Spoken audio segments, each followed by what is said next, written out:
They were taken from Africa in chains. Centuries later, they came back as rulers Liberia, a country founded by freed slaves from America.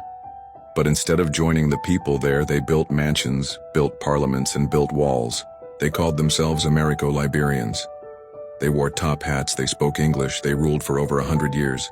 They saw the native tribes not as equals but as subjects. And yes, some of them became slavers too, selling children to plantations. The world took notice. The League of Nations investigated. Even the president at the time was caught in it, forced to resign after the scandal exploded. A nation built by the oppressed, now turning into oppressors.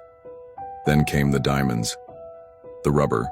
The foreign companies' money flowed to the top, and the rest stayed in the mud. 1980.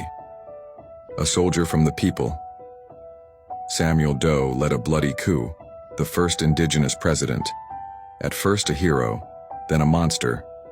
He tortured opponents, destroyed villages, and brought the country to the edge. Then came Charles Taylor, with guns and child soldiers. He turned the war into a business. Blood diamonds paid for bullets. The nation burned. Neighbors killed neighbors. Over 250,000 people died. No one was safe. The United Nations came in, tried to pick up the pieces. 2005. A new president, Ellen Johnson Sirleaf, first woman president in Africa.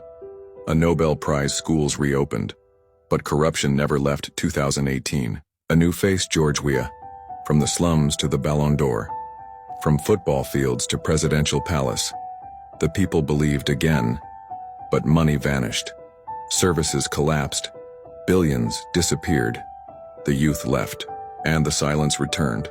Liberia is a story of trauma repeating, of power changing hands but not hearts, from slaves to slavers, from hope to betrayal, still waiting to be free.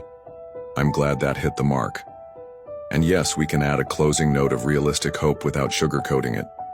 Liberia has deep wounds, but there are sparks of resilience, activism, and rebuilding. Here's the revised ending with a grounded, honest sense of optimism. But Liberia is still standing. Young people are rising, artists, teachers, activists, telling the truth their parents were too afraid to say. New voices are demanding change. They're not waiting for leaders, they're building schools with no power, starting farms with no help, creating music with no hope, and somehow still believing Liberia isn't healed. But it's not done. It's still fighting, still dreaming, still alive.